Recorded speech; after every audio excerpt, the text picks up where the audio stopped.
The world awoke on January 3, 2026, to a headline that felt ripped from a Hollywood script. U.S. helicopters touched down in the heart of Caracas. While the city slept, an audacious operation moved in silence. A team of elite U.S. Special Forces struck fast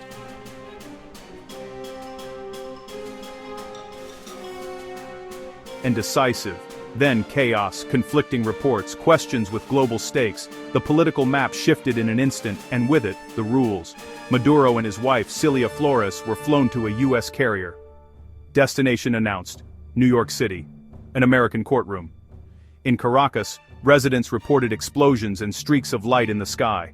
Targeted strikes hit key installations around the capital. Morning brought an eerie calm. Empty streets, closed shops, hushed voices. Venezuela named an acting president. A constitutional crisis began. Allies and adversaries scrambled to decode the implications. Hours later, attention shifted from drugs to oil. Justice on paper. Gunmetal in motion. 2 stories, 1 operation.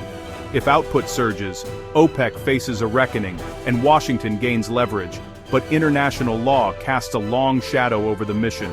Behind every headline are people living with the consequences. In 10 minutes, we will follow how it unfolded, why it happened, the potential rewards, and the steep costs. The Pentagon called it Operation Absolute Resolve.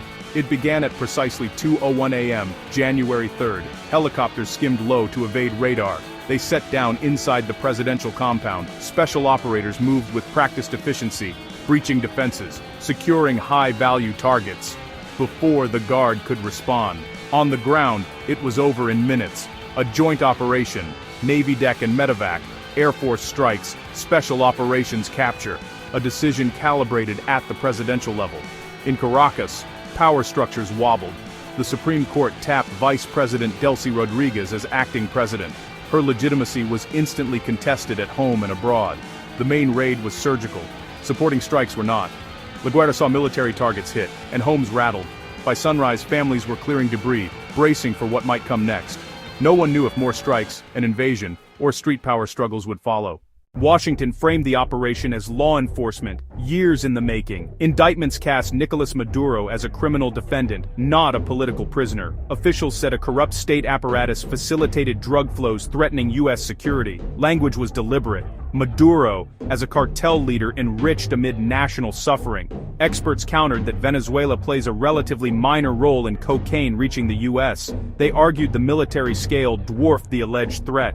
In New York, legal arguments added complexity. Maduro declared, "I am innocent," insisting he is still president. His team signaled a sovereign immunity defense and challenged the legality of the abduction. A looming clash, U.S. criminal law versus international principles of immunity and territorial integrity.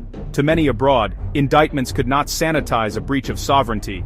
Whatever the verdict, the precedent set will echo well beyond one case. Within hours, the conversation pivoted from narcotics to petroleum. Venezuela sits atop the world's largest proven reserves, about 303 billion barrels, nearly a fifth of known reserves, surpassing traditional giants. Decades of mismanagement, corruption, and sanctions left infrastructure in ruins.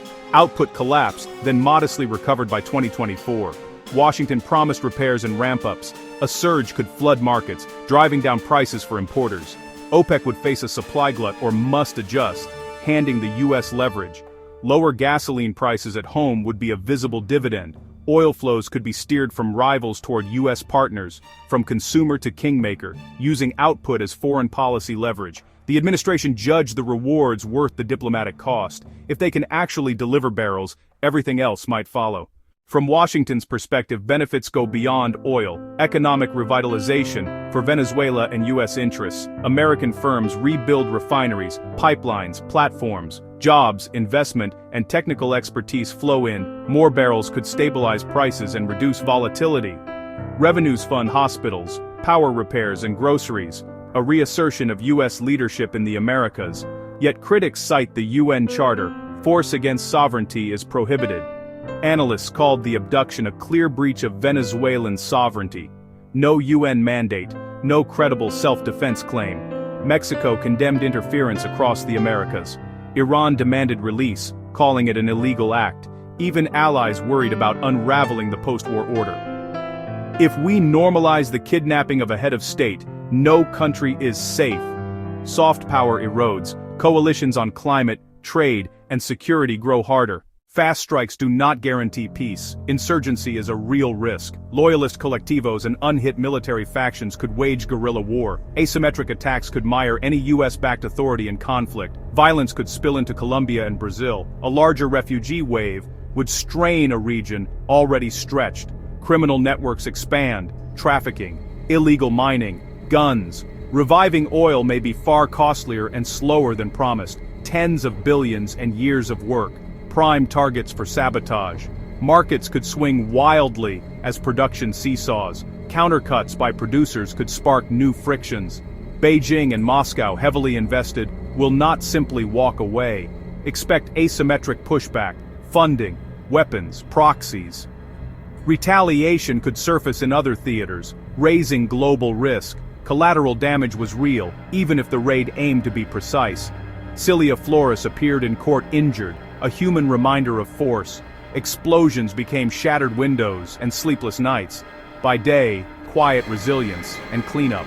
If unrest grows, food and medicine could run even thinner. Aid operations struggle amid factional control. For 30 million Venezuelans, daily survival hangs in the balance. Two visions: prosperity unlocked or human costs compounded. International norms frayed, alliances tested. A guerrilla war could destabilize the region for years. Oil gains are uncertain, and time will render the verdict.